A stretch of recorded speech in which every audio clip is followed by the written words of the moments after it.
Dito na natin makikilala ang Rango 4, ang lalaking si Kang Jok-chun, na ang reputasyon at kapangyarihan ay kilala at kinatatakutan ng marami.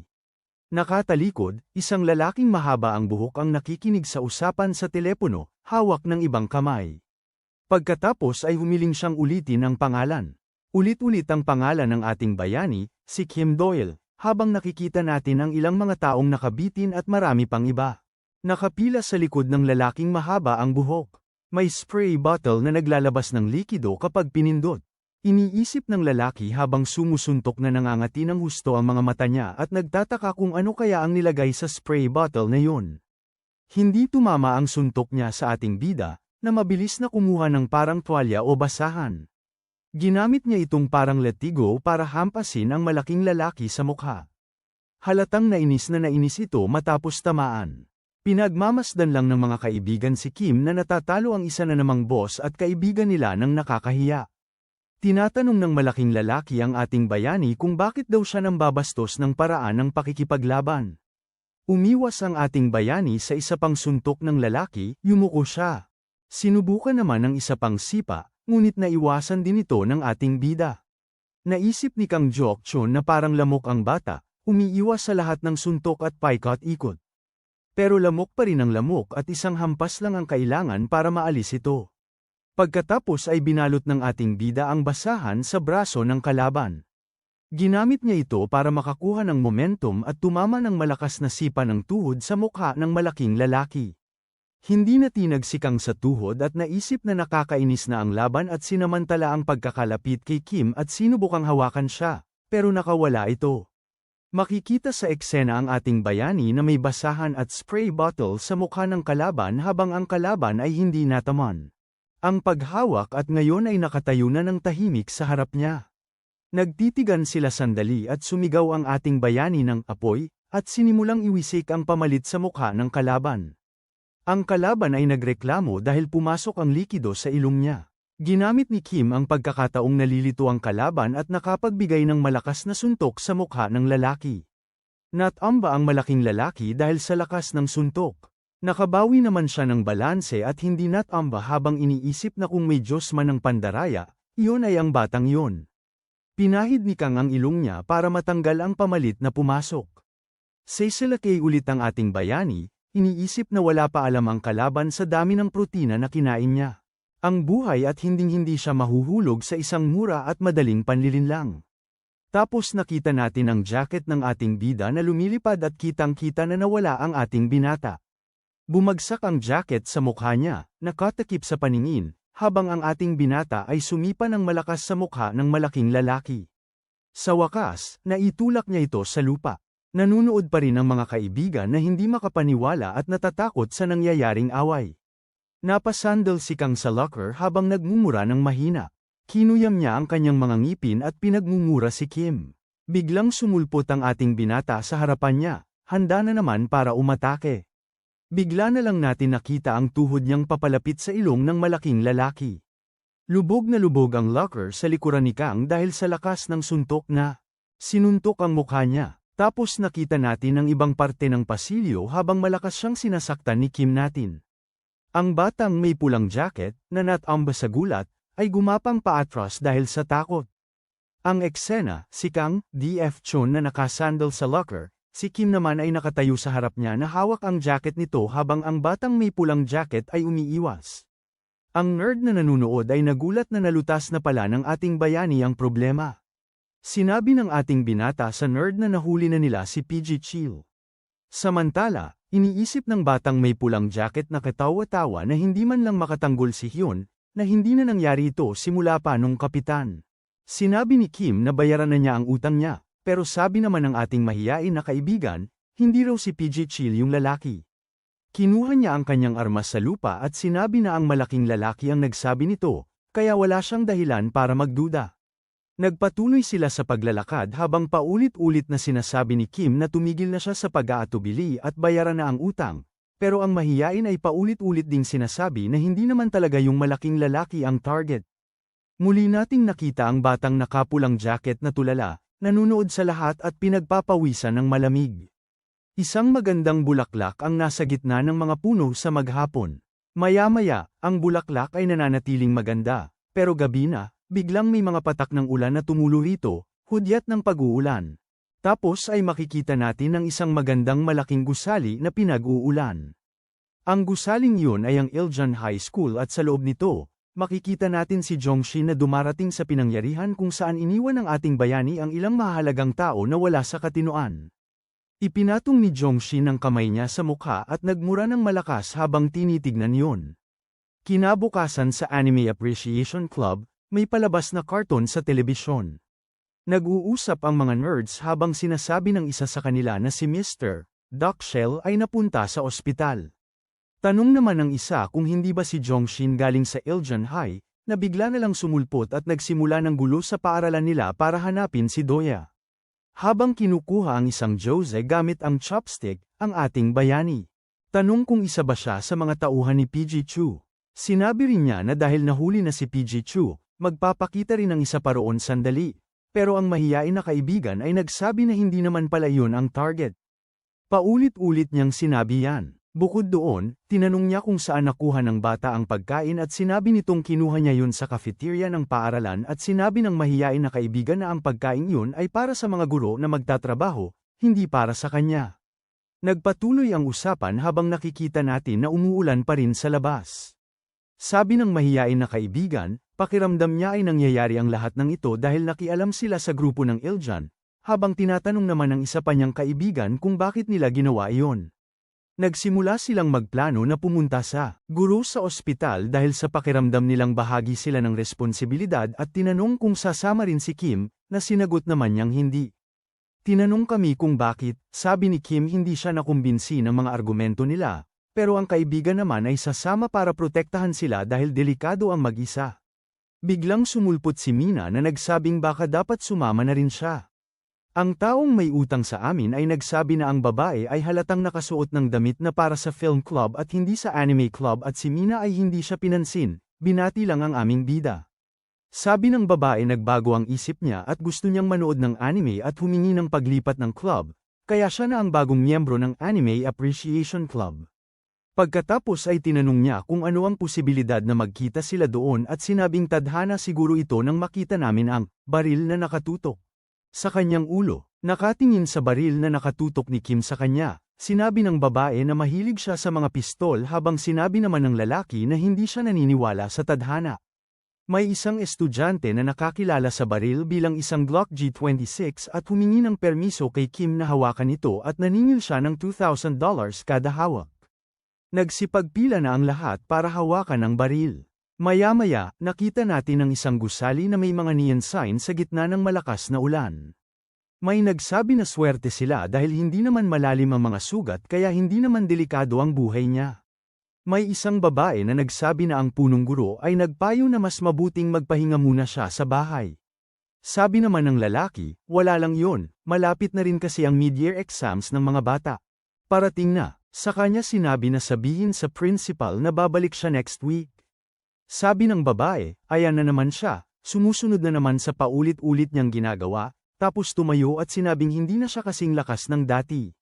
Sabi niya, hindi ito maganda ang lagay at pinagsabihan itong tumigil sa pagiging mayabang.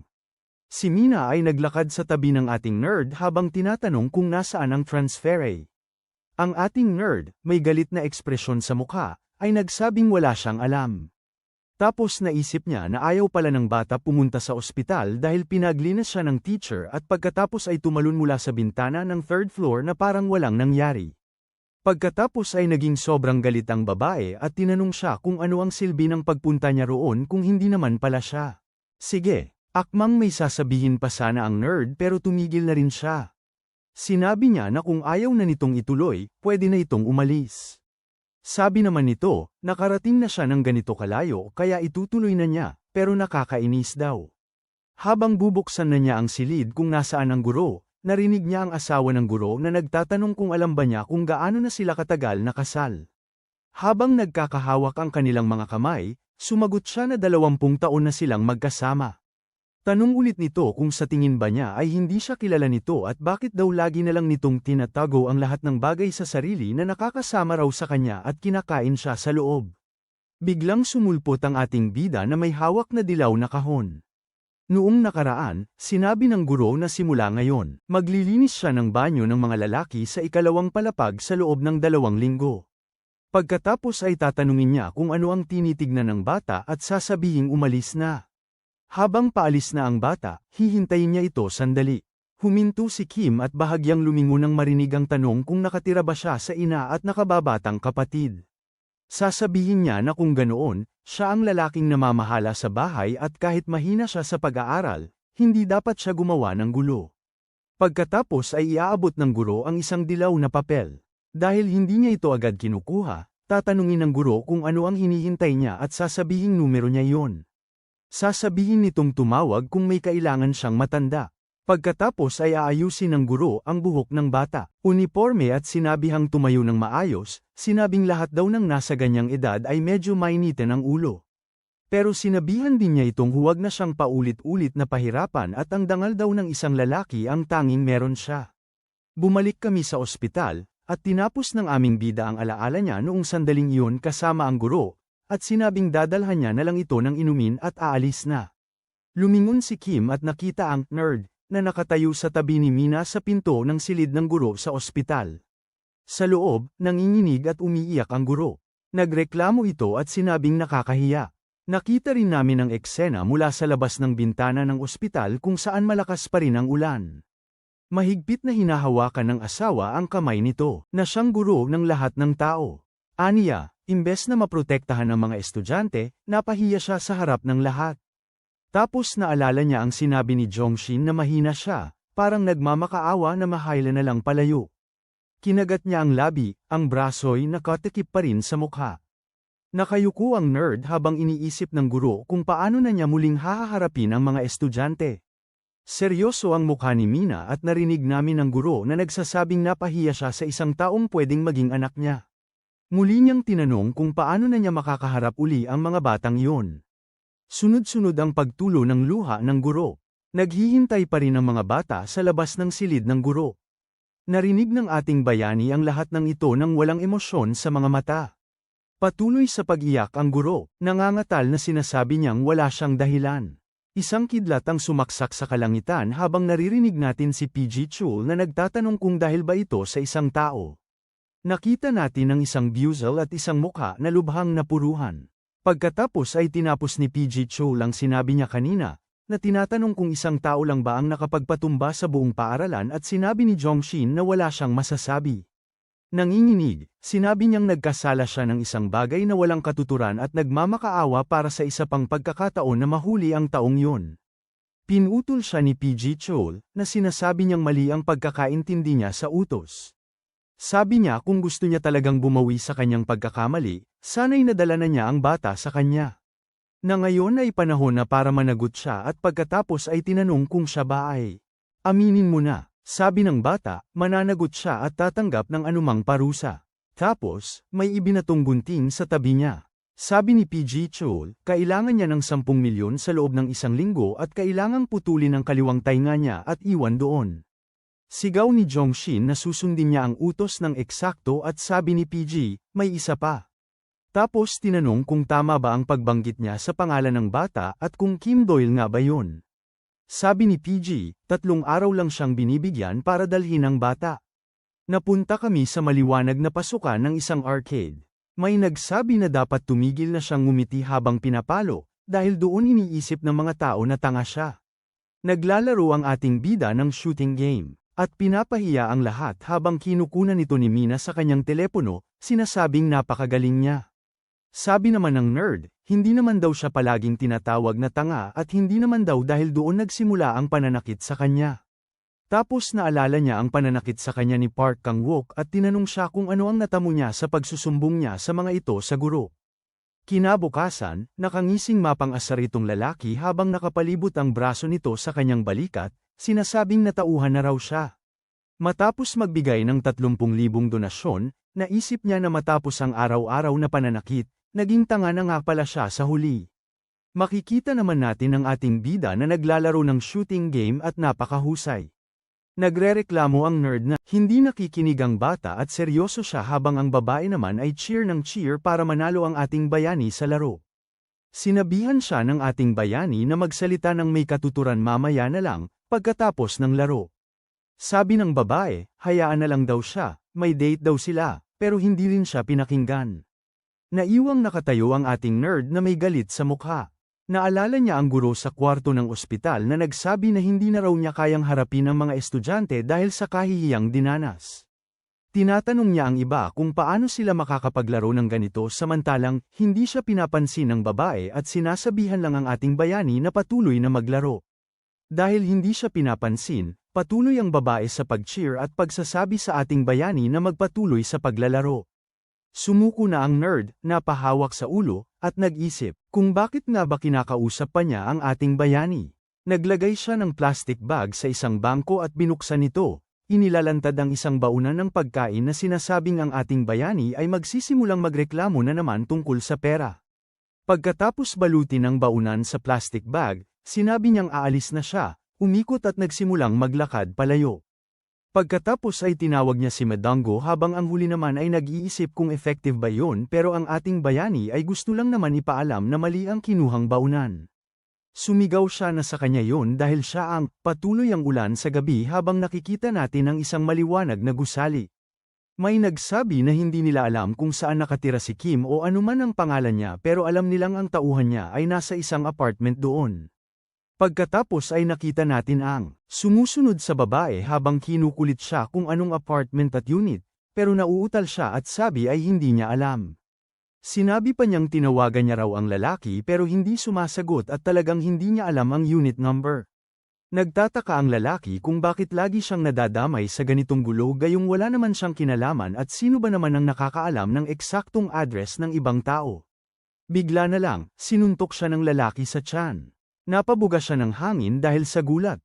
Malakas ang suntok kaya napaatras siya. Lumapit ulit ang lalaki at sinabihan siyang humanap na lang ng ibang paraan para mahanap ang lalaki imbes na maghintay lang ng tawag na hindi na darating. Tapos sinimulan niyang tadyakan ng bata sa gitna ng kalye habang maraming taong dumadaan at nanunood.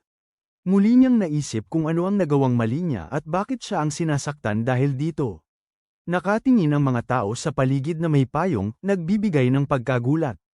Nakita rin natin na may benda siya sa tenga. May isa pang tauhan sa malapit na nagsasabi sa mga tao na umalis na, hindi ito palabas o ano paman, at magpatuloy na lang sa paglalakad. Pagkatapos ay hinailan ng lalaki ang buhok ng batang binubugbog. Sabi niya, may isang oras siyang hanapin ito at dalhin doon, kung hindi, makikipag-usap siya mismo sa Diyos. Ang tanging maisip lang ng bata ay kung bakit siya kailangang hilahin at bugbugin doon. Luha. Pagkatapos ay nagsimulang mamuo ang luha sa kanyang mga mata. Paulit-ulit niyang tinatanong sa sarili kung bakit nanunood lang ang mga tao, kung bakit walang tumutulong, at kung bakit walang tumatawag ng pulis. Sa gitna ng karamihan, nakita natin ang ating nerd na may dalang baon. Mula sa kabilang panig ng kalye, nakikita niya ang kawalang katwiran ng nangyayari. Nang magtama ang kanilang mga mata, iniwas niya ang kanyang paningin. Pero huli na siya dahil nakilala siya ng lalaki at itinuro siya, sinabing siya ang tauhan ni Kim. Pagkatapos ay itinuro at tinawag niya ang pangalan ni Midongdo. Lumipas ang ilang sandali at patuloy ang pag-ulan habang kumikislap ang kidlat sa kalangitan. Nakahiga na sa lupa ang ating nerd habang napapalibutan siya ng ilang tao. Muli nating nakita ang basag at wasak na salamin ng bata sa lupa. Mukhang wala ng malay si Dongdo at nag-aalalang nasasaktan. Isang bata ang nagsabi kay Jongshin na ayaw tumulong ng lalaki hanggang sa huli at sinabing baka mawalan ito ng malay kung sasaktan pa nila, at tinanong kung ano ang susunod nilang gagawin. Pagkatapos ay sinuot ng lalaki ang sombrero niya at nagtaka kung bakit ang hihina ng mga ito at nagbibigay ng napakaraming problema. Ang ating nerd, na puno ng galit ang mukha, ay tinitigan ang lalaki. Si Jongshin ay tumingin sa kanya ng may mabaliw na ekspresyon. Sumugod siya sa harapan ng nerd at tinanong kung talagang hindi nito alam kung sino sila. May hawak na kutsilyo, tinanong niya kung hindi ba kumalat ang mga balita sa paaralan nito. Pati nga daw isa sa mga guro ay hinarap na niya. Patuloy na hinihingal ang ating nerd nang hindi sumasagot. Tapos naalala niya ang mga eksena kung saan ang guro ay umiiyak habang nagbantay sila sa labas ng silid sa ospital. Tapos sabi nung basagulero, Kailangan lang nilang tawagan si Kim Doyle para pumunta at alam nilang tatawag din siya balang araw. Sinabi ng lalaki sa kanya na pag-isipan ang sitwasyon niya at tanungin ang sarili kung ano pa ang kaya niyang gawin. Naalala bigla ni Dongdo ang tanong ng tatay niya kung kanino siya nagmana at bakit siya naging duwag. Tinuro siya ng tatay niya at sinabing kamukha niya ang nanay niya. Nakangising sabi nung basegulero na wala na siyang magagawa at tawagan na lang daw niya si Kim at palalayain na nila ang bata. Maya-maya, tahimik pa rin ang ating nerd. Tapos mahina niyang sinabi na hindi siya tanga pero hindi narinig nung basegulero at tinanong kung ano ang sinabi niya. Inulit niya, sabi niyang hindi siya tanga. Mula sa mukha niyang bagbog sarado, tumitig siya ng mariin sa mga mata ng lalaking siga at sinabing ang mga tunay na tanga ay sila. Ang isa pang siga, na nag-aalala, ay napahawak sa ulo at nagtanong kung binugbog ba nila ng sobra ang bata kaya nagsasalita na ito ng walang kwenta. Nanlaki ang mga mata ng lalaki nang marinig ang sinabi ng bata. Bigla siyang napangiti at tumawa ng may pagkabaliw. Pagkatapos ay nakita natin agad ang pagkakahiwa sa kalahati ng mukha ng ating nerd. Nagulat ang ating bata, hindi niya inaasahan yon. Namumula ang sugat, hinawakan niya ang mukha at napasigaw sa sakit habang ang isa ay yumuko sa harap niya, pinagmamasdan ng mabuti. Tinak pa ni Jongshim ang bibig nito, pinatahimik siya at sinabihan siyang tumahimik. Pagkatapos ay tinanong niya kung inaakala ng bata na pantay sila at ipinaliwanag na ang pakikipag-usap lang niya rito ay hindi nangangahulugang magkaibigan sila. Tinatanong niya kung sino sa palagay ng nerd na iyon ang sarili niya at sinabi na kapag sinabi niyang lumuhad, dapat itong sumunod bago pa mahuli ang lahat. Nanginginig ang kamay na itinaas ng nerd namin. Puno ng galit ang tingin niya kay Jongshim. Naalala niya ang sinabi ng bayani namin na tumigil na sa paulit-ulit na pagpapapi na parang tanga at lumaban, at ginamit niya ang nakataas niyang kamay para hawakan ang braso ng umaatake. Sumasalamin sa alaala niya ang paulit-ulit na pananakit sa kanya ng mga bully at lalong lumalakas ang kanyang galit. Sumisigaw at lalong nagpupumiglas ang nerd, puno ng ang mga mata niya. Ngumiti si Jongshim at tinanong kung hindi ba siya nakakaintindi ng Korean o ano. Hinayla ang isa pa niyang kamay at iniwas ang isang suntok, sinabihan niya ang ating binata na ibaba ang ulo at tumingin sa baba. Pagkatapos ay ibinigay niya ang unang suntok, dahilan para mapa-atres ang ulo nito, pero kakasimula pa lang ni Jongshim. Nakita natin ang magagandang tanawin sa paligid habang nagpapatuloy ang pananakit. Hawak ni Kang Wook ang kanyang mga kamay sa bibig, nanlalaki ang mga mata, nagtataka kung bakit nanlaban ang ating nerd at kung paano yon nagpalala ng 10 beses sa sitwasyon niya. Patuloy nating nakikita ang magagandang tanawin habang nagpapatuloy ang walang habas na pananakit. Sa wakas, nakita natin ang kamay ng ating nerd na nakapatong sa lupa sa gitna ng isang maliit na baha ng tubig. Sabi ni Jongshim, nangangawit na ako, tumayo siya. Nagsimulang maglakad palayo at sinabi na kapag nagising na ang bata sa pananakit, dapat daw sirain ang bibig nito kung kinakailangan, piliting tawagan si Kim para pumunta doon. Ang ating mahirap na nerd ay tuluyang nawasak matapos ang di kapani-paniwalang pananakit na natamo. Ngunit kahit na ganoon, nagpapakita na siya ng reaksyon na parang may gustong sabihin. Pagkatapos, bago pa makaalis ang nanakit, nagsimulang ulong ito. Paulit-ulit na naaalala ang mga eksena ng guro na umiiyak sa ospital, ang paulit-ulit na pananakit na natamo kahit walang dahilan. Pagkatapos ay minumura niya ito, tinatawag na walang hiya at sinasabi na sila ang mga taong nagkamali sa lipunan. Nagpatuloy ang ating bata at nagtanong kung bakit sila ang tinatawag na mga tanga, habang ang mga bully ang tunay na may problema. Paulit-ulit niyang sinasabi na sila ang may sira ng lahat. Sila ang may mali sa kwentong ito. Si Kang Wook ay nanlulumo pa rin at iniisip na dapat tumahimik na ang mga bata o kaya ay mapapahamak siya. Pagkatapos ay sinabi niya na magiging mas maganda ang lahat kung wala na lang sila. Itinuro niya ang mga bully at sinabing sila ang mga tunay na abnormal. Napatingin si Jongshim sa likod nang marinig ang sinabi ng bata, may kakaibang titig. Sumigaw ang nerd ng pagkalakas-lakas na sila ang mga tunay na tanga. Sumunod ang ilang segundong katahimikan habang umuulan. Kinuha ng bully ang kutsilyo niya habang sinasabi na ang bata ay talagang wala ng silbi, bagbog sarado at madumi sa sahig. Pagkatapos ay lumingon siya at sinabi na masyado pa itong madaldal at tinatanong kung isa ba siyang estudyanteng baliw na naliligaw sa sarili niyang pagmamalaki.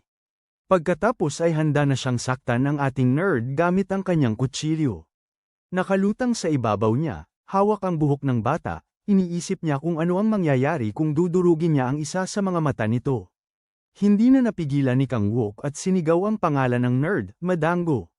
May hawak na kutsilyo, sinabi niyang titingnan niya kung magsasalita pa ang bata kapag nawala na ang isang mata nito. Masamang tinitignan siya ni Dango. Nang sasaksakin na sana ng lalaki ang mata ni Dango, may narinig silang putok ng baril. Napahinto si Jongshim sa pagsaksak nang marinig ang tunog. Tumingin siya sa pinanggalingan ng putok.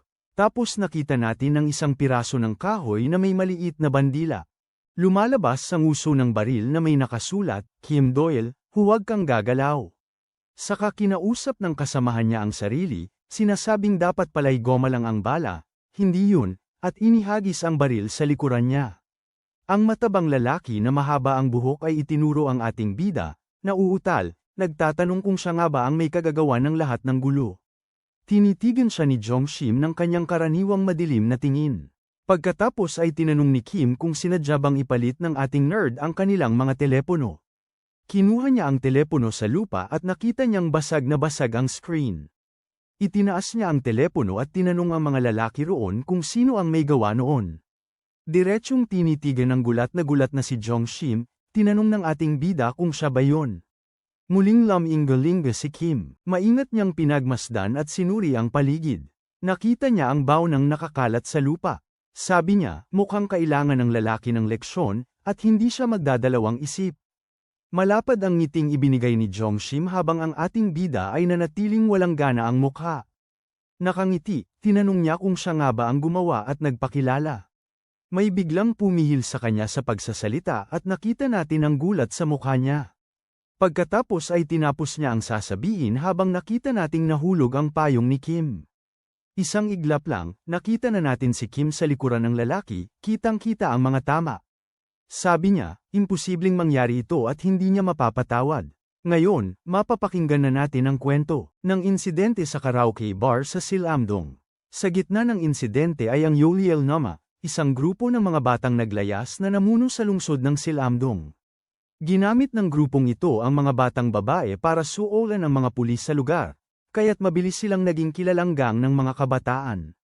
May eksena kung saan binubuli ng isang lalaki ang isang babae, at isang pulis, na nakakilala sa kanila, ay nagsabi sa isa pang pulis na huwag na lang makialam. Pero may nangyaring isang bagay sa birthday party ng leader ng grupo na si Lee Haochil na nagbago sa buong sitwasyon sa lugar. Nagtipon ang lahat ng 21 miyembro para sa malaking okasyon sa isang bar. Bigla, nakita natin ang isang batang lalaki na nakayuko habang binubuksan ang pinto. Sa huli, lahat ng 21 miyembro ay nagtamo ng malubhang pinsala, at halos hindi na makaligtas. At ang gumawa ng lahat ng iyon ay isang 13 taong gulang na batang lalaki lamang. Si Im Jongshim ang pangalan ng bata. Parang hindi ka panipaniwala, isang 13 taong gulang lamang ang nakapang-api sa mga kalaban na doble ang laki niya. At hindi lang yun, natalo niya ang mga miyembro ng isang napaka-agresibong grupo na ayaw pang pakialaman ng pulis. Mula noon, kumalat ang pangalan niya sa buong timog bahagi ng lungsod, at di nagtagal tinawag na siyang multo ng mga gangster. At ngayon, nakikita natin ang parehong Im Jongshim na pinagsusuntok ng hindi man lang makasagot sa kalaban. Nakatayo si Kim sa harapan niya habang ang bata ay nakaluhod at nagtatanong kung ano ba ang kalaban. Nanginginig ang kamay na may hawak na kutsilyo. Tinuturo niya kay Kim ang kutsilyo, at tinatanong kung ito ba ang nagpainom sa kanya ng gamot at paulit-ulit na hinihingi ang paliwanag sa ginawa nito. Pagkatapos ay handa na naman siyang sumugod, habang sumisigaw at tinatanong kung akala ba nito'y kaya siyang talunin ng isang tulad niya.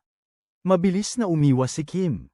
Nakita natin ang mabilis at maayos na pagpapalit ng hawak niya sa kutsilyo, mula sa normal na hawak papunta sa reverse grip. Muling sumugod si Jongshim, pero muli na namang nakaiwas ang ating bida ng walang kahirap-hirap. Sumisigaw ito sa galit at patuloy na sumusugod. Isa na namang pag-atake, at isa na namang palya. Muli, sunod-sunod na pag-iwas ang ginawa ni Kim habang naghahanap ng tiyempo. Nang makita ang tiyempo, ang ating bida ay sa wakas naghahanda ng suntok. Napansin ni Jongshim, isang segundo bago tumama, kung saan babagsak ang suntok. Tapos, malakas na tumama ang suntok ni Kim sa baba niya. Napaatras siya, lumipad ang kutsilyo sa kamay niya habang iniisip na nabasa niya ang suntok at nagtataka kung bakit hindi niya naiwasan ang mga suntok ng bata. Malakas na nahulog ang kutsilyo sa lupa. Nakaya pa ng bata na manatiling nakatayo, halos lang, matapos ang suntok na iyon. Pinunasan niya ang mukha. Muli, tinanong niya kung ano ang ginawa sa kanya ng bata. Sumisigaw, tinanong niya kung kailan nagsimula ang lahat. Bigla, nakita natin ang pag-crack at pagputol ng isa sa kanyang tadyang. Napahawak siya sa sarili, umiiyak sa sakit habang sinasabi ni Kim na walang ang bata nang walang dahilan. Tanong ni Kim kung bakit sinisisi siya ni Jongshim dahil sa kahinaan nito. Tinatanong niya kung hindi ba matanggap ng bata ang sitwasyon, kung nababaliw na ba ito, at kung alam ba nito kung bakit nangyayari ito. Itinaas niya ang isang daliri at sinenyasan ang bata na lumapit. Sinabi ni Kim na nangyayari ito dahil hindi pa sapat ang pagkatalo sa kaaway at aayusin niya yon. Kinuyam ni Jongshim ang kanyang mga ngipin at nagpakita ng takot. Sinumpa niya si Kim, tinawag na walang hiya, at muling sumugod sa bata. Sinubukan niyang suntukin si Kim, na nakaiwas naman nang hindi man lang nilalabas ang mga kamay sa bulsa. Ginamit niya ang palpak na suntok para subukang sipin, akala niya ay napakadulas ng bata. Maliwanag na hindi ulit tumama ang sipa. Ang kaaway, puno ng galit, nagtataka kung bakit ni isa man ay hindi niya mahagip. Pero pagkatapos ng kanyang umikot na sipa na hindi tumama, nakita niya ang kamao ni Kim na papalapit sa mukha niya. Diretso ang tama sa mukha niya. Nagtataka siya kung bakit ni isa ay hindi niya mailap ang mga suntok ni Kim, kahit alam niyang siya ang target at wala siyang magawa. Sa sumunod na segundo, para bang nakatuon na ang paningin niya sa isang banta. Hindi makasagot si Jongshim sa mga sunod-sunod na suntok ni Kim, at marami yon. Dahil sa huling suntok, nawala na siya ng balanse. Halos bumagsak na sa lupa, nakita natin si Kim na naghahanda na naman ng suntok kay Jongshim.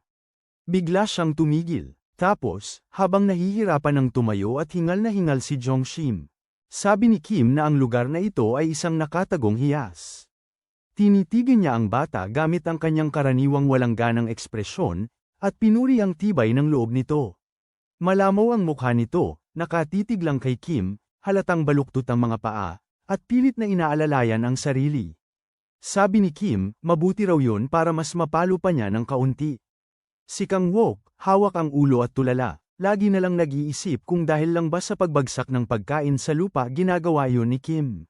Mukhang nanunood din ang ating nerd, may gasgas din ang mukha. Pagkatapos, itinaas ulit ni Kim ang isang daliri at tinawag si Jongshim. Halatang nanigas ang bata, nakanganga sa sobrang gulat. Pagkatapos ay tinanong ni Kim kung saan. Dapat munang mapaamo ang bata, saka sasabihin na niya ito, at pag-iisipan niya. Lapit na lapit sa kanya ang ating bida. Diretso sa mga mata nito, tinanong ng ating bata kung wala ba itong sagot sa tanong na yon. Umiling si Jongshim, tumingin sa kanyang matabang kaibigan. Naguguluhang tinawag ng kaibigan ang pangalan niya. Sinabi ni Kim na dahil ayaw nitong sumagot, siya na ang pipili. Maghahanda na siyang suntok at sinabing sisimulan niya sa panga. Muli, nakikita niya ang paparating na suntok. Alam na alam niya kung saan ito tatama, pero parang hindi siya makasagot, parang iiwas sa isang malapit na putok. Pagkatapos ay pumikit siya at sumigaw, kaya napahinto si Kim, ang kamao ilang pulgada na lang ang layo sa mukha niya. Nagsasabunutan siya sa lupa, walang nanakit sa kanya, at umiiyak pa rin. Nagulat na nagmamasid lang ang matabang kaibigan. Parang ngayon lang nakakita ng ganoon si Jongshim. Hindi niya matanggap na may ganito pala at naalala niya ang kakaibang pakiramdam niya nang una niyang makita ang bata. Parang hindi tao, parang isang nilalang na may kakaibang kapangyarihan. Nakatitig lang si Kim, naguguluhan. Samantala, iniisip ni Jongshim na imposibleng mawala ang pakiramdam na yon, habang nakatitig din kay Kim na nakakuyom ang mga kamay sa harap ng mukha. Napakabilis, natama ng paa ni Kim ang baba ng lalaki. Habang bumabagsak ang lalaki, sinabi ni Kim na nasira na ang matagumpay na natapos. Ang ating maliit na nerd ay naroon, masusing nanunood. Nakita niya si Kim na nakikipag-agawan kay Jongshim. Sunod, makikita natin ang isang tasa ng tsaa. Hawak iyon ng guro at ng kanyang asawa, nasa loob pa rin ng silid sa ospital. Tapos, makikita natin ang tanawin ng isang basang kalye. Pagkatapos noon, babalik tayo sa pag-aaway, matapos ni Kim ang pakikipag-agawan. Bumangon ang ating bata mula sa ibabaw ni Jongshim. Huminga siya mag-isa sandali, ninamnam ang ulan. Biglang nakaramdam ng pagmamasid ang matabang lalaki mula sa ating bayani at kinabahan, kaya nabitawan ang payong. Nanlalamig ang pawis niya. Pagkatapos ay nagsimulang maglakad si Kim patungo sa kanya gamit ang kanyang tingin na halo-halong pagkabagot at pagkabaliw.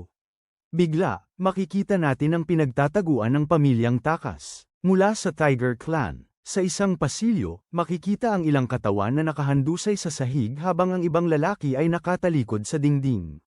May isang taong kumakain ng pansit. Habang nakikita natin ang isang maruming banyo, may nagsasabi na nakapagbigay si Pyewon ng kapakipakinabang na alok, ngunit nang maglakbay siya papunta roon para marinig ang panukala, habang kinukuha ang isang siopaw gamit ang kanyang chopstick, tinapos niya ang pangungusap na sinasabi na ang panukala ay medyo iba sa narinig niya sa telepono. Kinain ng lalaki ang siopaw habang madumi ang mukha niya. Nagpatuloy siya sa pagsasabi na noon niya sinaktan ang paa ng lalaki. May nagtanong kung naglalaro ba ang boss sa likod ng mga eksena habang ang isa naman ay nagsasabing sawang-sawa na siya. Pagkatapos ay tinanong niya kung magkano pa ang kakailanganin niya. Ginamit ng lalaki ang tsinelas na itusok sa binti ng lalaking nakatali sa harapan niya. Sumigaw ang lalaking kalbo, ang mga sigaw niya ay bahagyang natatakpan lamang ng tape na nakatakip sa bibig niya. Kasing bilis ng pagtusok ay binawi ang tsinelas mula sa binti niya, dahilan upang muling sumigaw ito sa sakit. Gamit ang parehong tsinelas, bumalik siya sa pagkain ng pansit, kumuha pa ng ilan habang sinasabi niyang bibigyan niya ng 2 araw ang lalaki para ayusin ang mga bagay-bagay sa Busan. Habang sumusubo pa siya ng pansit, tinapos niya ang pangungusap na dapat sumama ito sa kanila pagkatapos. Masiglang tumango ang lalaking kalbo bilang pagsang-ayon habang ang isa naman ay nakatitig ng mariin gamit ang kanyang matalim na mga mata at nagtanong kung nagsasabi ba ito ng totoo. Muli, tumango ang nakagapos na lalaki bilang pagsang-ayon. Lumipas ang ilang segundo habang magkatitigan sila. Ibinaba ng kumakain ng mangkok sa kalapit na mesa. Tumayo siya at sinabing sineseryoso niya ang pangako ng lalaki at sinabing ituloy nito ang pagkain. Mula sa malapit, binati niya ng magandang araw ang lalaking kalbo. Narinig ang yapak niya papalabas ng apartment habang may isa pang lalaking nakatayo malapit sa pinto. Si Kang Hyuk-hail, ang pinuno ng combat sa Ilhong High School, ang lalaking nakatayo malapit sa pinto. Sabi niya na paulit-ulit na tumatawag si Chang at nagtatanong kung ano ang dapat gawin, kaya iniabot ng boss ang kamay na parang humihingi ng telepono. Ibinigay ang telepono sa boss. Tinawagan niya ang lalaki habang papunta sa pinto. Isang boses sa kabilang linya ay tinatanong kung siya ba si Pige Ochel, kaya nalilito ang boss. Sa naunang eksena ng away, nakita natin na ang lahat ng kaibigan ni Jongshin ay natalo at wala ng malay sa lupa. Samantala, si Pigeon ay tahimik na may telepono sa tenga. Parang tulala siya habang nakikinig sa telepono. Pagkatapos ay binuksan niya ang pinto at nagkaharap sila ng ating bida. Sinabi ni Kim na sa wakas ay natagpuan na niya ito. Magkatitigan silang dalawa, at lumalala ang tensyon sa bawat segundo. Isang nababaliw na ngiti ang sumilay sa labi ni Pigeon. Sa isang magandang restaurant na naiilawan ng mga ilaw ng syudad sa gabi, umuusok ang karne sa makintab na grill. May nagtanong sa principal kung wala na ba talaga silang gagawin tungkol sa pangyayaring yun. Nagpatuloy siya na kahit gaano karami ang mga insidente dati sa Iljan, ngayon ay may isang outsider na nanakit ng mga estudyante. Kung sakaling malaman ito ng media o ng mga magulang, ang punong guro, naiinis, ay nagtanong kung sino namang magulang ang magpapasok ng anak sa ganoong paaralan. Habang iwinawagayway ang kanyang mga chopstick, sinabi niyang hindi pa rin naiintindihan ng lalaki na ang paaralan ay para sa mga anak ng mga single mother o mga ulila. Karamihan sa mga estudyante ay naroon dahil pinabayaan na sila ng mga magulang nila at ang mga hindi ay iilan lamang at walang magagawa ang reklamo. Habang binubuhusan ng sake ang kanyang baso, patuloy niyang sinabi na walang ibang tao ang tungkol sa nangyayari sa isang paaralang puno ng kalokohan tulad ng Iljan. Sinabi ng punong guro na walang problema, na kailangan lang itago ang kwento at nagsimulang magprotesta ang isa, pero agad siyang pinigilan ng punong guro na sinabing wala rin namang mapapala. May halo raw na bagay ang insidente at hindi na nila dapat pang pakialaman. Saka siya uminom sa maliit niyang tasa. Dagdag pa niya, may napakaduming bagay na sangkot doon. Sa ibang lugar, may lalaking sinipa ang isa palabas ng bintana. Ang lalaking sinipa ay nagsimulang mahulog mula sa gusali. Habang nahuhulog, mabilis niyang sinulyapan ang papalapit na lupa. Ilang pulgada na lang ang layo niya sa lupa, nakabaluktot ang katawan. Bumagsak siya sa likod sa matigas at malamig na lupa. Gamit ang momentum, itinulak niya ang sarili paatras, humarap sa unahan. Pagkatapos ay sinubukan niyang balansehin ang sarili habang tinutulak pa rin siya pabalik ng puwersa ng suntok at ng pagbagsak. Nakita namin ang seryosong tingin sa kanyang mukha na may pasa. Si Kim, na siyang sumipa sa lalaki, ay tumingin sa bintana at naisip na nakontrol ng lalaki ang pagbagsak at nakatayo pa rin pagkatapos. Pagkatapos ay nagpas siyang tumalon din mula sa bintana ang ating binata. Lumapit siya ng maayos sa harap ng lalaki sa kalye. Nang makarating na doon, tinitigan niya ang lalaki gamit ang kanyang pamilyar ng mga mata na parang walang gana. Nakabangon ang lalaki mula sa pagbagsak. Nagtaka siya kung sino ba ang batang yun na malinaw niyang nakikita kung kailan gagawa ng atake. Naalala niya ang laban na naganap pa sa loob ng gusali kung saan siya ay nasipa sa dibdib at sinabing hindi niya maiiwasan ang mga pag-atake nito. Dahil sa kanyang karanasan sa pakikipaglaban, alam niyang ang ating bayani ay kalaban na wala siyang kahit anong pag-asang matalo sa isang direktang labanan. Marahil may tsansa siya kung maaga niya ang bata at mapunta sa kanya ang bentahe. Mabilis siyang sumugod kay Kim na akala niya ay madudurog niya ang bata. Madaling naiwasan ng bata ang unang pag-agaw sa kanya ng lalaki, ngunit ang lalaki ay sumunod na may kabilang kamay na handa para sa isa pang pag-atake. Sa pagkakataong ito mukhang tatama na siya dahil ang direksyon ng kanyang braso ay nakatuon sa pupuntahan ng bata. Palapit ng palapit, iniisip ng lalaki na sa pagkakataong ito ay nahuli na niya ito.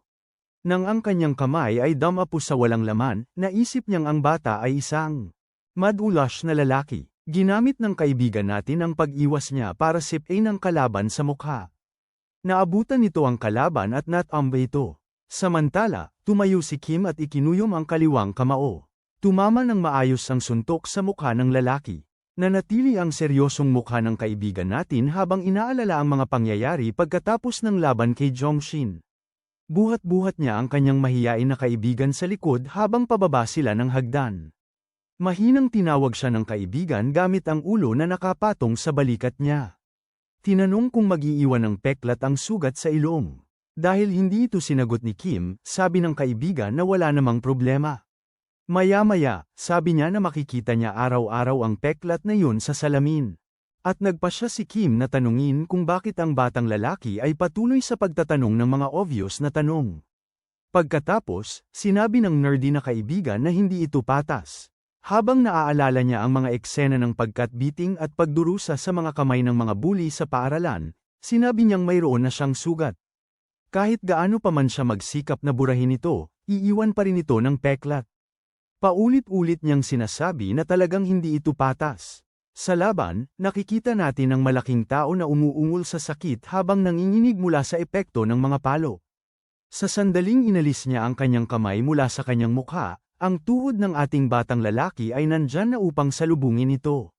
At nangyari nga, nakapaglagay si Kim ng tumpak na suntok gamit ang kanyang tuhod sa baba ng lalaki.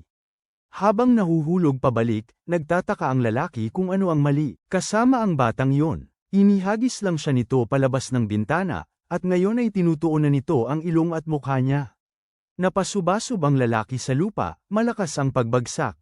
Gamulong-gulong siya hanggang sa makasalpok sa pader at natamba, nakadapa. Umuungol sa sakit, sinubukan niyang bumangon ulit. Naiaangat niya ang mukha at sinaway ang bata na huwag magbiro ng ganyan, habang iniisip na baka hindi lang siya nito binubugbog, kundi pinagtatangka ang patayin. Sunod, makikita natin siya, si Kang Hyuk-shul, nakangiti, may medalya sa leeg at sertipiko sa kamay, nakasuot ng uniforme at itim na sinturon sa baywang. Sabi ni Pigekiel sa kanya, habang nakaupo sila sa isang bangko, na ang bata ay hindi ordinaryong tao. Kahit na mayroon siyang napakaraming talento, dahil hindi niya maabot ang tuktok, naisip niya kung hindi ba talaga makatarungan ang mundo.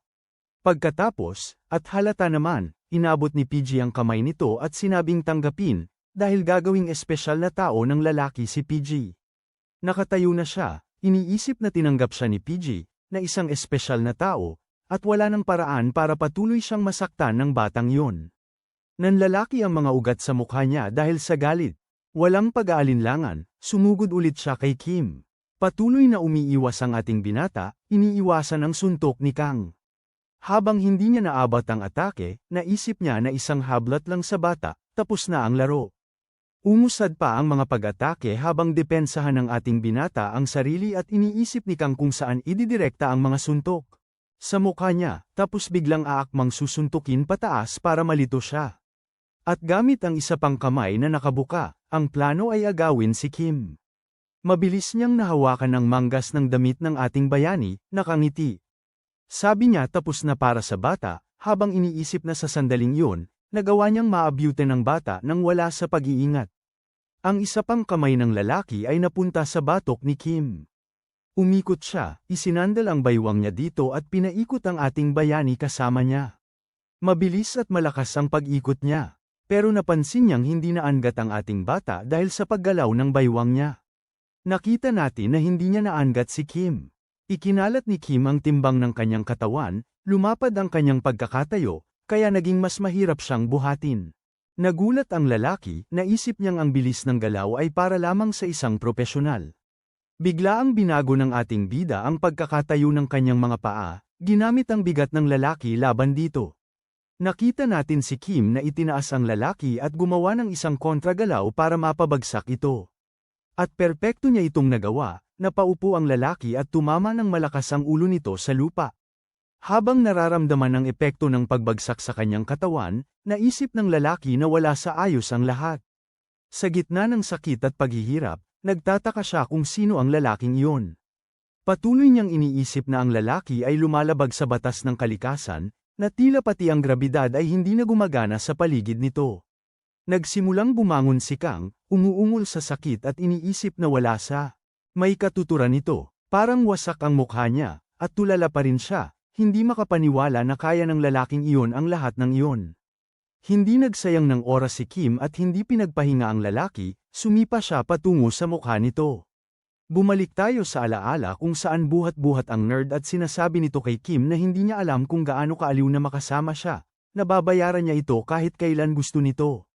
Tinatanong ni Kim kung gagawin nga ba niya yon. Hindi pinansin ang tanong, tinanong ng nerd kung maaari rin ba siyang seryosohin nito. Bumalik tayo sa eksena sakto para makita ang sipa na tumama sa mukha ng lalaki, dahilan para lumipad ito. Tapos nakita natin si Kim na buhat-buhat ang nerd sa ulan, nakatayo lang, habang nagmamakaawa ang bata, please. Tapos nakita natin ang lalaki, hingal na hingal. Nakadagan si Kim sa kanya, pinagmamasdan siyang nakahiga sa lupa. Mukhang wala nang malay si Kang. Pagkatapos ay naalala na naman ni Kim ang panahong buhat-buhat niya ang kaibigan sa kanyang likuran, at muli natin siyang nakita, nakatayo sa ulan, mag-isa kasama ang natumbang kalaban sa harapan niya. Bahagyang lumingon siya, isang malakas na sirena ang umalingaw-ngaw, at isang ilaw ng pulis ang umilo. Sunod, nakita natin ang dalawang pulis na tinatawag siya, habang ang isa ay may nakatutok na armas sa kanya. Nakatayo lang siya, nakatitig sa mga pulis. May hawak na telepono ang isa sa mga lalaki habang nakikita natin ang ibang mga taong nakahiga sa lupa. Sa kanyang telepono, nakita natin ang numero 112, ang emergency number ng pulis, habang sinasabi ng pulis na may tumawag tungkol sa isang nagaganap na pag-aaway. Ang hawak na armas ng opisyal ay hindi nakamamatay, isang taser ito.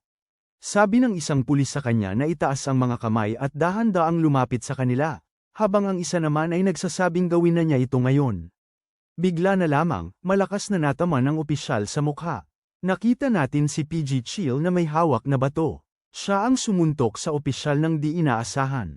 Napahiga ang tinamaan na opisyal sa lupa. Tinitigan siya ng kasama, tila hindi pa rin makapaniwala sa nangyari. Pagkatapos ay itinutok niya ang kanyang armas sa bagong target habang nauutal. Ngunit mas mabilis si PG at may hawak na bato, handa na ulit manuntok. Narinig ang tunog ng pagtama ng bato sa ang isa pang lalaki. Hindi iisa lang ang suntok, kundi marami. At muli, makikita natin ang magagandang tanawin sa lungsod para maiwasan ang di kinakailangang karahasan. Maya-maya, makikita natin si PG sa isang pose, halos parang nagbabati. Pagkatapos ay nagunat siya at inayos ang buhok. Tinitigan niya ang ating bata gamit ang kanyang matalim na titig, ngumiti siya at sinabing kapana-panabik ito. Magkatitigan ang dalawang bata ng ilang segundo. Habang nakikita natin ang mga pulis na nakahandusay sa lupa, sugatan at walang malay, nagsimula nang magsalita si PG tungkol sa karahasan. Tinapos niya ito sa pagsasabing ang karahasan ay napakaginhawang gamitin. Sa isang sitwasyon kung saan dapat kang umatras, ang karahasan ay nagpapahintulot sa iyong sumulong. Nagpapahintulot ito para mapunta ka kung saan mo kailangan mapunta. Tapos tinanong niya kung bakit pinagbawal ang isang bagay na napakaganda. Sabi ni PG na alam ng ating bida ang kanyang pinagsasabi, na sa paano man ay pakiramdam niya ay magkapareha sila ng bata. Iminuwag niya ang kanyang mga bisig at nagsimulang maglakad palapit sa ating bayani, na sinasabing dapat silang maging magkaibigan, na mapapaunlad niya at magagamit ang kakayahan nito. Sa kanya sinabi na ang kapangyarihan nilang taglay ay nararapat na gantimpalaan.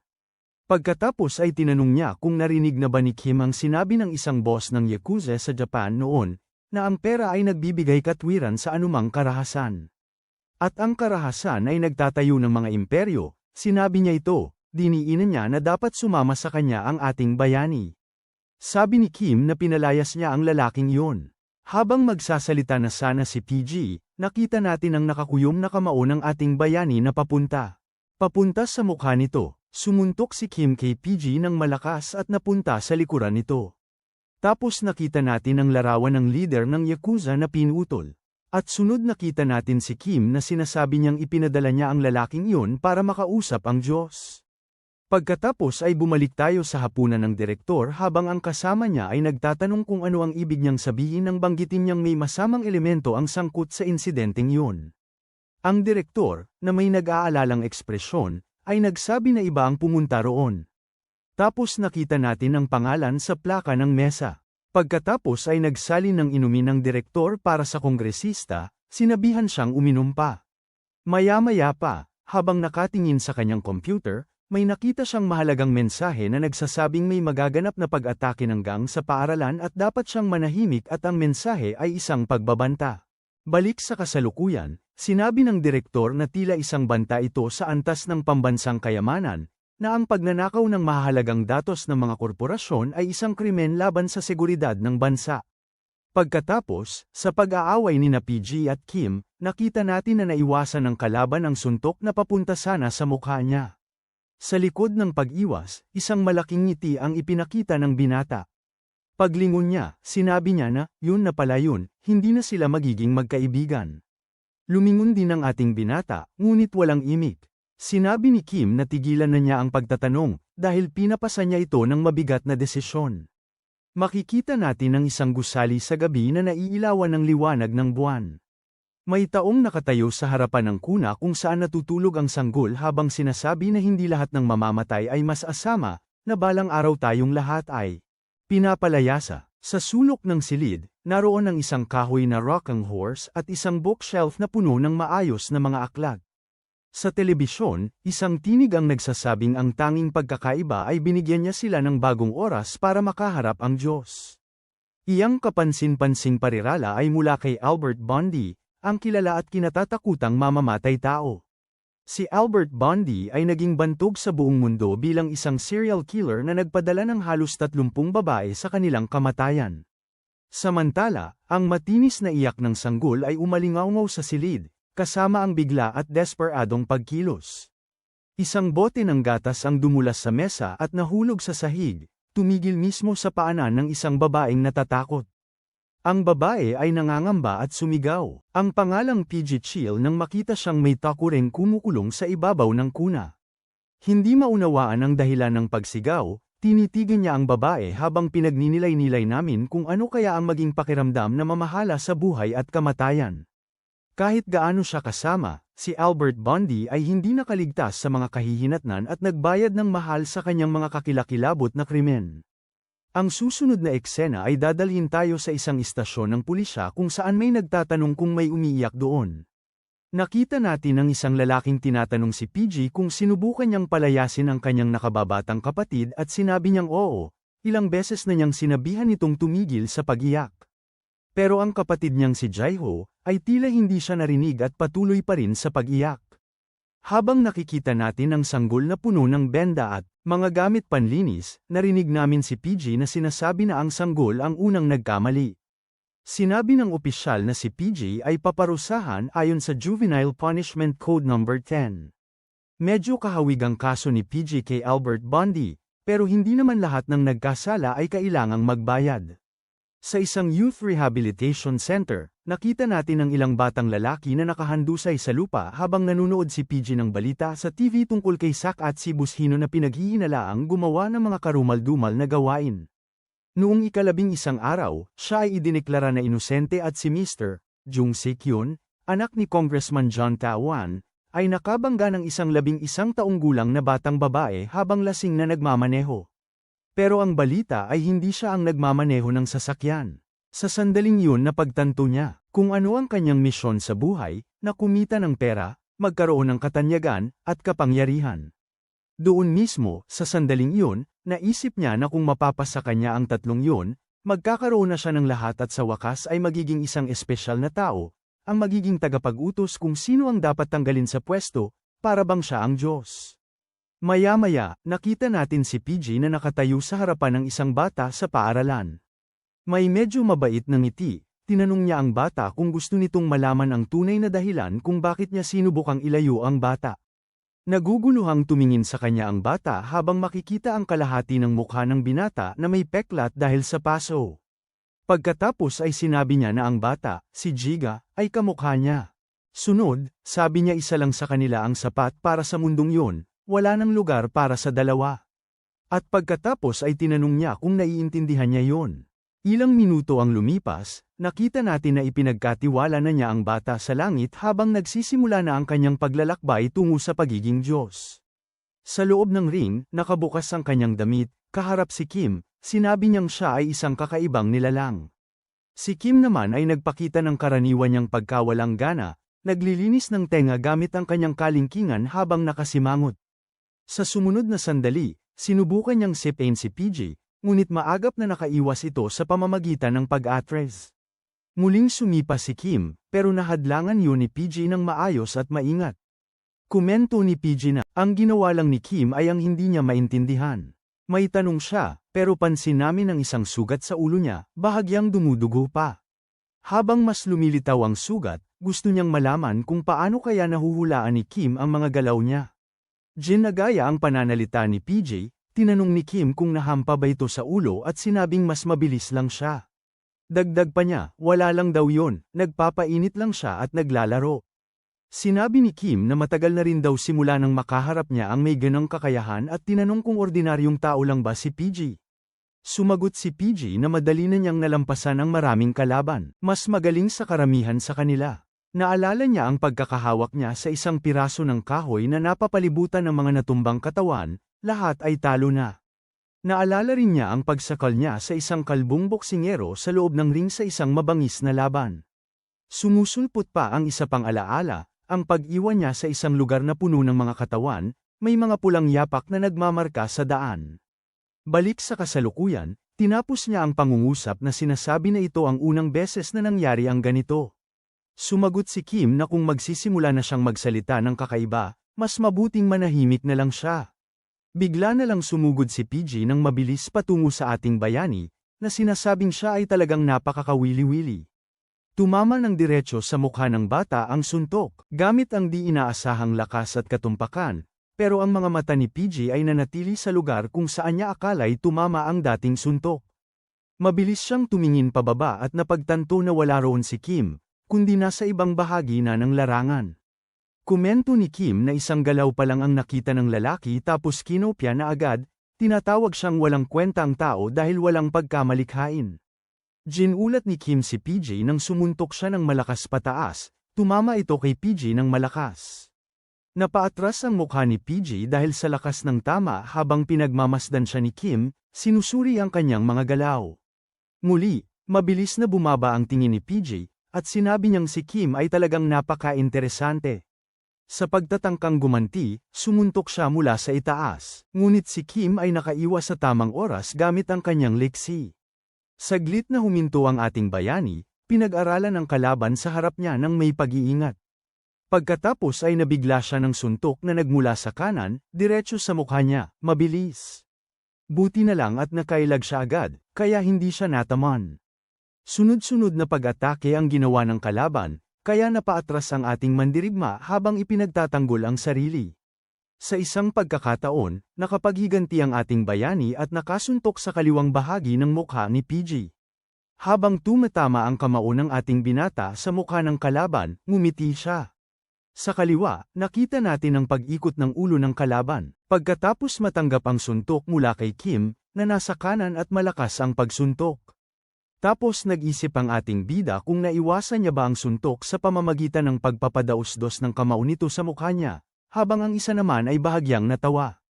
Ginamit niya ang tuhod niya para gantihan, dahilan para umatras ulit ang ating bida. Napagtanto ni Kim na habang tumatagal ang laban, lalong lalakas, lalong magiging determinado, at lalong gagaling ang kalaban. Pagkatapos, muli na namang sumuntok si PG ng malakas patungo sa ating bida, na napilitang umatras at ipagtanggol ang sarili. Naisip ng ating bida na, lalo na, ang bilis ng kalaban ay lalong bumibilis, na tila balikas na talento nito. Tumalon si PG at sumugod para, isang umiikot na sipa, tinatangka na tamaan ang ating bayani. Tapos naisip niya, sino ba naman ang mag-aakalang makakasalubong niya ang isang tulad nito sa isang high school sa Korea? Ang kalaban ay nakangiti sa bawat pag-atake, tila lalong nasisiyahan sa laban, at nagpas siyang umatake ulit matapos maiwasan ulit ng ating bayani ang mga pag-atake nito. Napansin niya na bumilis ulit ang batang ito ay hindi basta-basta. Sumugod si PJ, tinatangka ang isang mabilis na suntok diretso sa mukha ni Kim, na may padalos-dalos at di mapasensyang galaw. Patuloy na pinagmamasdan ng ating bayani ang kalaban ng kalmado, iniisip na puro basta-basta lang ang mga pag-atake nito at walang diskarte. Napagtanto niya na paulit-ulit lang ang mga pag-atake, gamit ang paulit-ulit na kombinasyon na laging nagsisimula sa tatlong sipa gamit ang kaliwang paa. Pero ang tunay na atake ay laging nakatago sa kanang kamao, kung saan tila nakatuon ang lahat ng kanyang lakas. Nababagot, iniisip lang ni Kim kung gaano ka-predictable at mababaw ang mga kombinasyon ng kalaban na walang malalim na taktika. Tanong ni PJ kung hindi ba niya yun nakikita, isinaalang-alang ang antas ng lakas ni Kim. Nagtataka si Kim kung ang huling suntok ba ay galing nga sa kaliwang kamay, at hindi sa kanan gaya ng inaasahan niya. Diretso sa mukha ni Kim tumama ang suntok, tila may malakas na impact, kahit sinubukan niyang umiwas. Kumpiyansa ang kalaban, naghahayag na walang makakapigil sa kanya at ang tadhana niya ay ang mahigitin ng lahat, nakangisi ng mayabang. Inaangkin niyang ipinanganak siyang nakatataas, at walang makapagbabago sa kanyang magandang kinabukasan. Sumagot si Kim na malalaman niya kung hanggang saan nga ba ang kaya ng batang ito sa sobrang pagtitiwala sa sarili. Nakita natin siyang hinawakan ng kaliwang kamao ng kalaban gamit ang kanyang kanang kamay habang sinasabi niyang nakakahiya ang mga pinagsasabi nito at tinatanong kung bakit ito ganoon umasta. Hindi pa napagtanto ng kalaban hanggang ngayon na nahadlangan pala niya ang atake at ngayon lang niya ito napagtanto. Pagkatapos ay tinanong siya ni Kim kung sa tingin ba niya ay kaya niya ang kahit ano. Pagkatapos ay sinabi niyang hindi naman talaga siya ordinaryo, pero ang kanyang antas ay mas para sa gamit sa bahay. Sinabi ni Kim sa bata na huwag sasuko, nangangakong ipapakita niya rito ang tunay na antas ng lakas at kasanayan nito.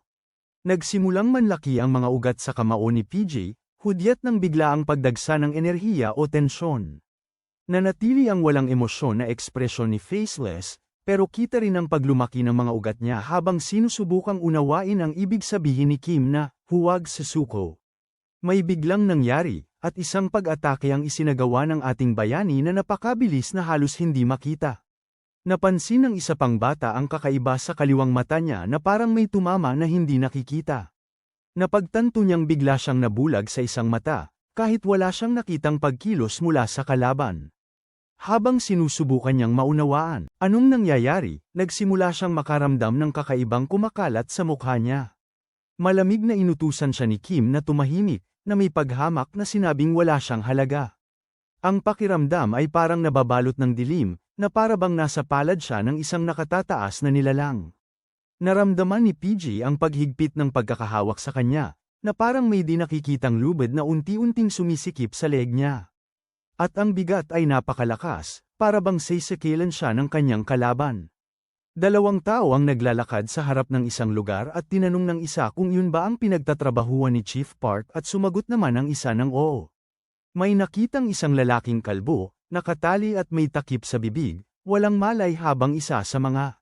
Sabi ng mga lalaki, naroon na raw si PG Chill. Ang lalaking si Yoo Jong-suk naman, sabi niya ay hindi na niya ito makontak simula pa noong umaga.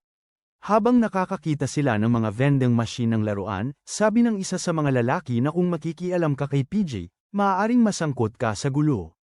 Nagpatuloy sila sa paglalakad at nakakita ng dalawang pulis na nakahandusay sa kalye habang nag-uusap pa rin.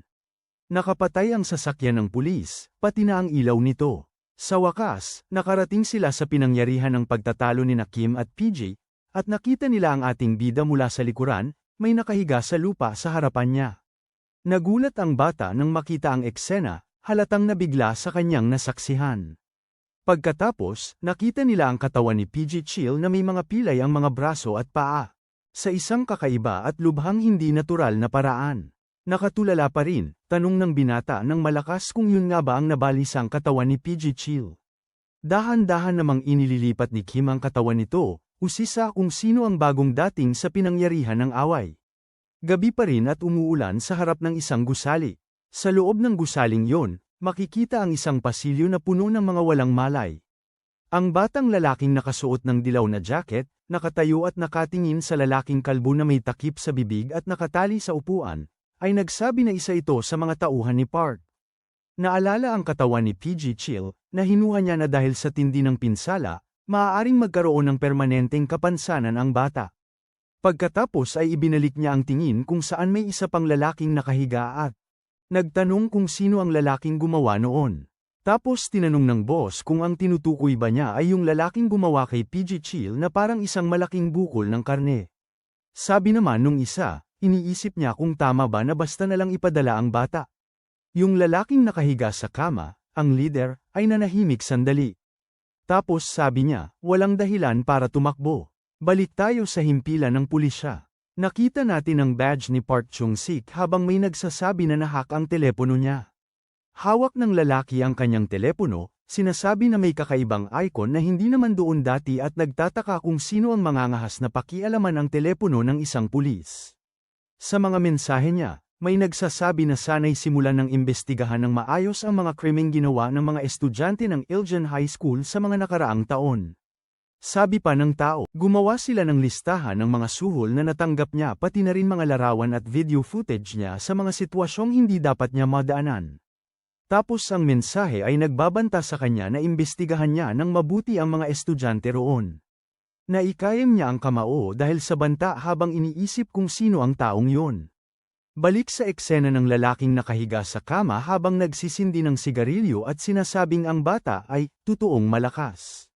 Na kung magpapatuloy ito sa paglalakad doon, magkikita rin sila balang araw. Sinabi ng lalaki kong, darating na ang hari, habang nagpapakalat ng mga polyeto sa ere. Tanong ng isang nerd na bata kung bakit niya ginagawa yon, at sinabi nitong kaarawan daw ng asawa niya. Dalawa sa mga lalaki ang nagbubuhat kay Kim habang sinasabi sa lahat na magbigay daan para sa hari ng Timog. Nakikita natin sa flyer na si Kim Doyle, ang kidlat na kamao, ang namamahala sa Timog Kanluran at sino mang gumawa ng masama ay kanyang hahanap. Buhat-buhat siya ng mga mahihinang estudyante habang nagsisiksikan ang iba at si Mina naman ay patuloy na nagkakalat at nagtatapon ng mga flyer sa ere. May 2 taong nakaupo sa isang bench sa harapan, kumakain habang nag-uusap. Komento nila na wala na silang puwang sa sumon. Nagreklamo ang babae sa isa sa mga mahihinang estudyante kung bakit daw ba gumagamit pa sila ng mga flyer at nagreklamo naman ito na hindi siya nagpo-post online dahil walang sumusunod sa kanila. May isa pang lalaki na nakaupo sa bench malapit sa dalawa, nagrereklamo dahil naagawan siya ng pwesto at naawa naman sa kanya ang dalawa. Biglang sumigaw si Kim at itinaas ang mga daliri niya. Kasama niya si Dongdo na naglalakad sa kalye. At sinabi ni Dongdo na naiwan niya ang bayad sa performance niya sa locker kanina, at sinabi naman ng isa na nakita na niya ito. Pagkatapos ay nagpasalamat siya at sinabi na simula nang lumipat siya sa eskwelahang yun, Magkakaroon na sila ng masasayang araw. Tapos, parang nag-iisip, sinabi niyang parang hindi pa rin siya makapaniwala na totoo ito. Habang sinabi naman ni Kim na para lang sa pera niya ito at tumahimik na lang siya sa mga ganyang usapan.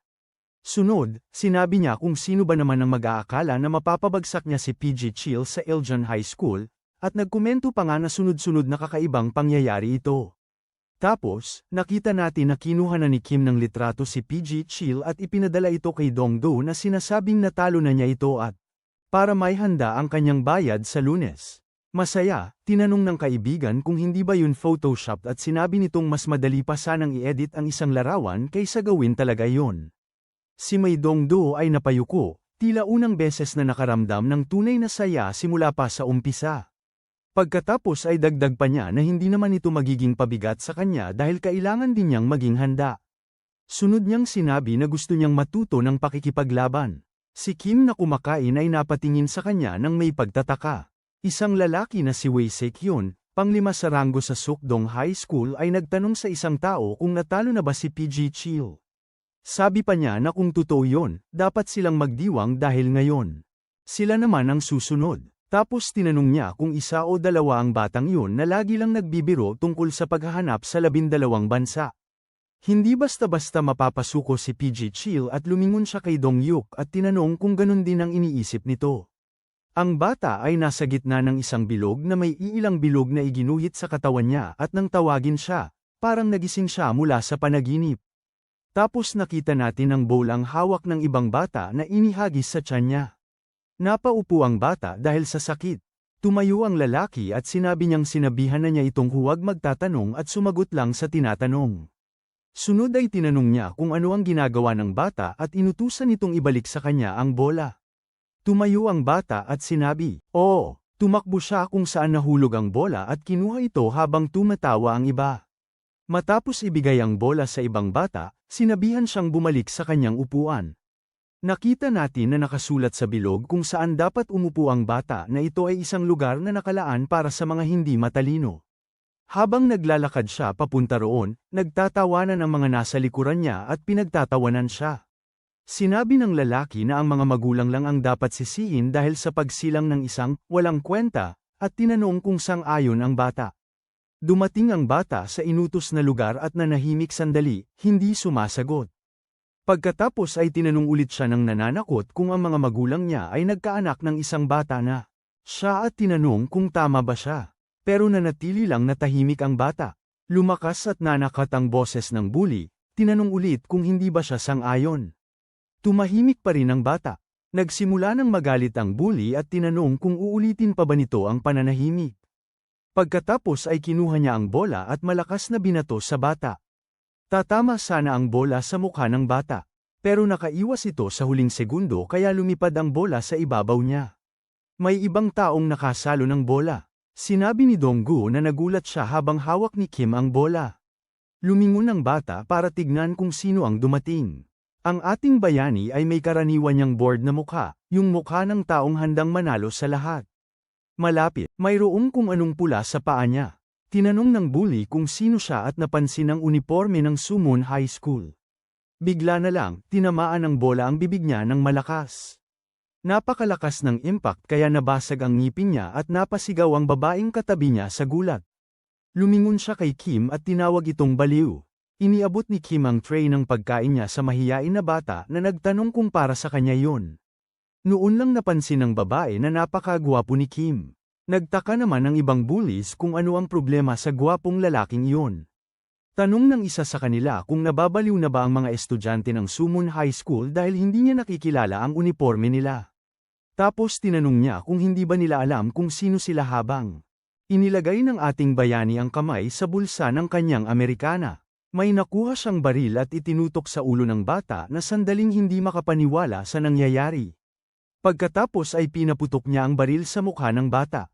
Sunod na nakita ay ang paggulong ng rubber bullet sa sahig. Nangangapa ng salita ang binubuli dahil sa gulat. Ang isa pang bully ay napatingin sa kaibigan, may malaking bukol sa noo, at naguguluhan sa nangyari.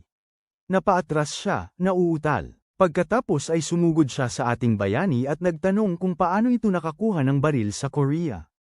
Hinayaan siyang makalapit ng ating bayani at ginamit ang momentum nito para mapabagsak. Habang nahuhulog ang bata, pinunasan ng ating bayani ang leeg. Pagkatapos ay nakita natin siyang hawak ang leeg ng bata habang papalapit sa iba, at unti-unting nahihirapan ang bata sa paghinga.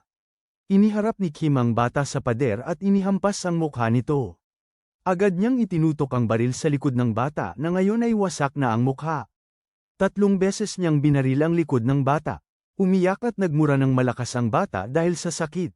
Sabi niya hindi na siya makahinga, baliw daw ang estudyante ng Somon High School. Sunod na binaril ni Kim sa ulo ang bata.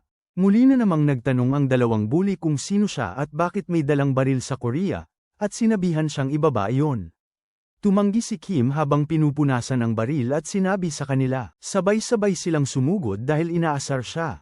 Nakita namin ang magaganda at masayang eksena habang tinatalo ng aming batang lalaki ang mga lalaki gaya ng dati. Gulong-gulo ang babae habang pinapanood ang mga pangyayari habang ang una niyang nataman sa mukha ng bola ay tumayo at nagtanong kung sino ba ang batang yun. Sumigaw siya at nagtanong kung saan nanggaling ang batang yun na bigla na lang sumulpot at bakit niya ginagawa ito. Pagkatapos ay tinanong niya kung ang bata ay isang tauhan na sinugo ng Ilhong High School habang ang isa sa kanila ay nagsabi sa kanya na maghintay muna habang susubukan niya itong tamaan. Sumigaw ang nananakot na si Busik Jin ang nag-utos sa kanya na kunin si PG Chill. Kalmadong tinanong ni Kim kung sino yon. Nauutal ang nananakot dahil may sira ang ngipin niya matapos masira ng bola. Sinugod. Pagkatapos ay napagpasyahan niyang hindi makakatulong ang salita at sinugod si Kim habang pinagmumura. Nanatili namang kalmado ang ating bayani at sinabihan siyang tumingin sa baba at malinaw na tumingin nga ang bata. Ito ang perpektong pagkakataon para itutok ng ating bayani ang baril sa mukha nito at sabihing na loko siya. Pumutok ang baril at nakita natin ang isang malaking bukol na agad na bomb-ukol. Samantala, ang batang inaapi ay nanatiling nakatayo. Hindi maintindihan ang nangyayari. Noong nakaraan, sinabihan na ng ating bayani ang masayang si Donggo na ang susunod nilang pupuntahan ay ang paaralang Sokdong. Patuloy na nakatutok ni Kim ang baril sa mukha ng bata na pagsusumamong huminto at nagtatanong kung bakit niya ito ginagawa. Walang emosyon na sumagot si Kim na ginagawa niya ito para sa baboy. Pagkatapos ay pinaputukan niya ulit ang mukha ng bata. Makikita natin ang magandang umaga sa palaruan ng mga bata. Si Kim ay may nakakainis na walang ganang ekspresyon at may nagkomento na medyo uminit na ang panahon. Tapos, tinanong ng dating estudyante ng Ilhong School na si Park Jin-jo kung hindi ba naiinitan si Kim habang tinututukan siya ng isang maliit na electric fan. Sinabi ng ating bida na tumigil na sa pagtawag sa kanya ng ganyan, 20 anyos na siya at hindi na niya kailangan yon. Pagkatapos ay tinanong niya ang ating bida kung paano siya napunta sa paaralang yon. Habang tinututukan pa rin ng maliit na electric fan ang ating bida, sinabi niya na doon naman siya ngayon. Pagkatapos ay naalala niya ang pagluhod at paghingi ng permiso, na sinasabing kailangan niyang makasama kung nasaan man ang isa. Sinabi ulit ni Kim sa kanya na, tigilan muna ang pagtawag sa kanya ng ganyan at ang isa naman ay nagsabing ang edad ay walang halaga, walang pinipilit. Tapos sinabi niya na ang isang malakas na tao ay nagiging hyunim, natural lang daw yun. Likas sa lalaki ang pagtungo sa bundok tae. Sa kanya sinabi na dati ay akala niya ang bundok na nakita niya sa Ilhong School, ang Pijachol, ang pinakamataas sa lahat. Pero dahil sa hyunim, naunawaan niya na mayroong bundok na mas mataas pa ng malayo doon. Tapos nakita niya ang sarili niya sa isang lambak na may nyebe, napapaligiran ng matatiyog na bundok. At pagkatapos ay nakita natin si Kim na kinakamot ang tenga gamit ang isang daliri at ang isa naman ay may hawak na telepono. Kasunod noon, nagtaka ang ating bida kung bakit hindi pa nahuli ang lalaking iyon. Tapos nakita natin si Jong Bim at naaresto si Jong Chun. Bigla na lang may mga mensahe kaming nakita sa telepono ng tiwaling pulis na nagtatanong kung talagang nag-imbestiga siya at kung bakit hindi rin nakakulong si Park Jin-ju. Sabi ng pulis, nakalaya lang ang lalaki dahil sa babala, at kahit gaano pa sila kalalim ang hukay, wala silang mahanap na anumang masamang ginawa nito. Walang kinalaman daw ang lalaki sa pamamahala o sa mga pangyayari sa Ilhong School. Mukhang mahilig lang daw ito sa gym. Pagkatapos ay tumayo siya at yumuko ulit, humihingi ng pagtanggap kay Hyunim at nangangakong ituturing itong kuya habang buhay. Pumayag si Kim sa gusto nitong gawin. Habang papunta na si Mina, nag-post ng nakakaakit ang babae at sabi niya biglang uminit ang paligid. Nandun siya para makita kung gaano siya pinagpawisan ng bigla-bigla. Sabi ng ating bida, kanina pa niya naiisip na kakaiba na hindi pa ito sumusulpot hanggang ngayon. Tinatanong ni Mina kung sino ang gustong panasa ng pawis niya habang ang isa pang lalaki ay nagtataas ng kamay at nagtatanong kung gamit ba ang kamay o iba pa. Sinampal ng babae ang lalaki at sinabihang lumayas na, hindi raw siya nakikipag-usap dito.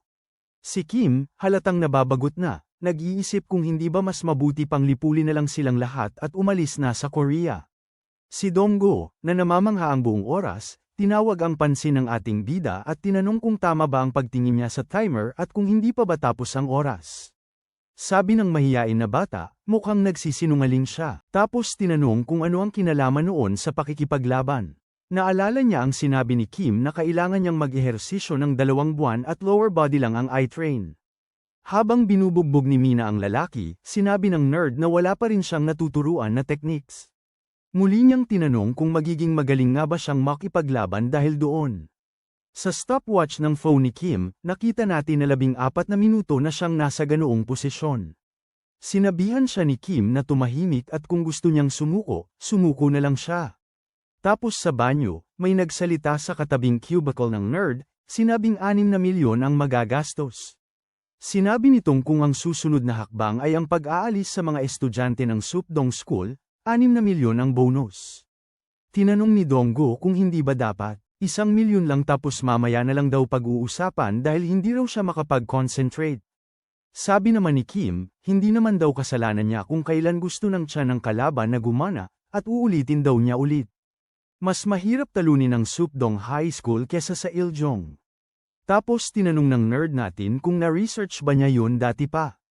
Tinanong naman ng bida natin kung wala bang rule na palaging mas malakas ang kalaban na susunod. Sabi niya, kung gusto nilang makipag-away sa kanya na nakatayo sa dadaanan nila, mas magiging mahirap ang lahat. Tapos sabi pa niya, nangako siyang paghihirapan siyang mag-train sa loob ng 2 buwan. Sunod, pinatunayan niya sa bata, ibinigay niya yun sa kanya. Pagkatapos ay pinagagalit niya ito, sinasabing patunayan nitong na-train siya at hindi siya hadlang. Binanggit ni Kim ang pangalang Park Kang-wook. Sinabi pa niya na lumipat na ng paaralan ang kambal na Juda at ang pinakamalakas na estudyante ngayon sa Sumun High ay si Park Kang-wook. Sabi ng ating bida, ngayon niya lalabanan ng bata at siya na ang magiging leader ng Sumun High School. Tanong ng mahiyain na bata kung hindi ba siya ang leader ng Sumun, at sinagot ng ating bida na hindi, na siya ay nasa ibang antas, world class. Ini-imagine niya ang sarili na tinatawag na leader ng Sumun High. Sabi ni Kim, kung magagawa niya yon, sa loob ng 1 linggo, mapapaalis na nila ang mga nasa Sokdong. Tapos may makikitang 2 taong nag-uusap at ang isa ay nagsabi na ang maduon. Na siyang naghamong makipaglaban kay Park Kang-wook. May balita na nakakasama raw siya ng isang transfere at nagtataka ang mga tao kung may natutunan na rin siya. Ang isa pang estudyante nagsabing imposible raw yon at tinanong kung nasaan sila, at sinagot naman siya na nasa auditorium siguro sila ngayon. Pagkatapos ay sabay silang tumakbo at naalala pang kumuha ng popcorn. Samantala, sa gitna ng basketball court, maraming estudyante ang nakapalibot kina Park Kang-wook at Dongwoo na nasa gitna. Mukhang handa ng lumaban ang ating mahiyain na bata. Iginayos ni Kang-wook ang buhok niya at naisip na kinukulit na naman siya ng mga angges na yun kahit wala naman siyang ginagawa. Isang batang may salamin ang nagtataka kung lalaban nga ba si Dongwoo kay Kang-wook. May nakita kaming isa, hawak ang flyer na may larawan ni Kim.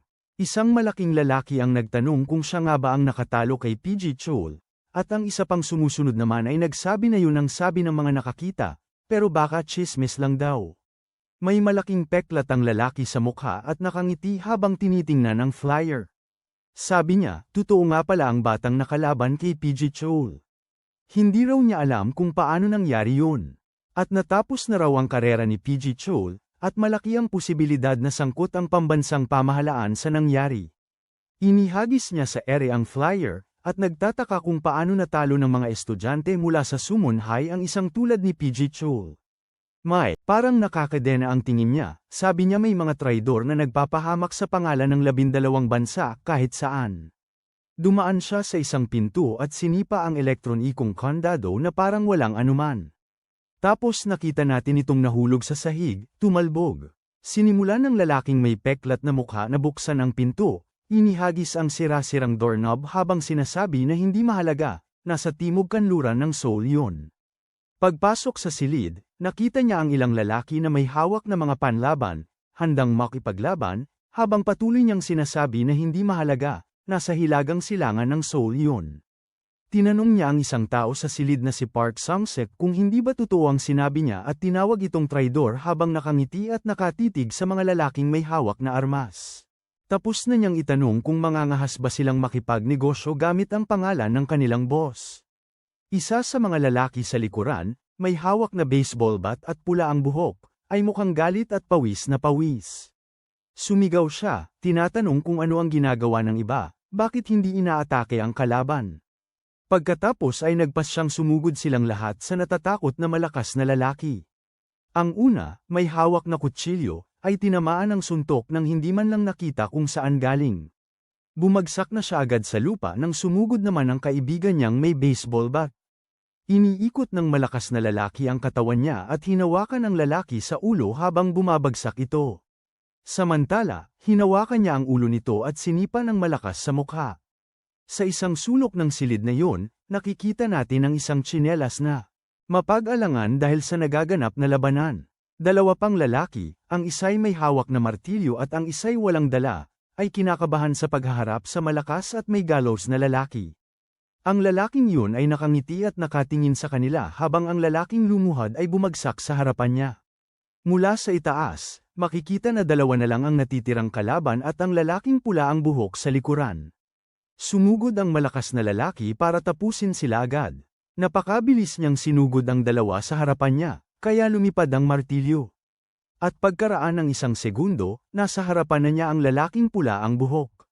Sinunggaban ng lalaking may gallows ang lumilipad na martilyo. At mukhang gagamitin niya ito sa lalaking pula ang buhok.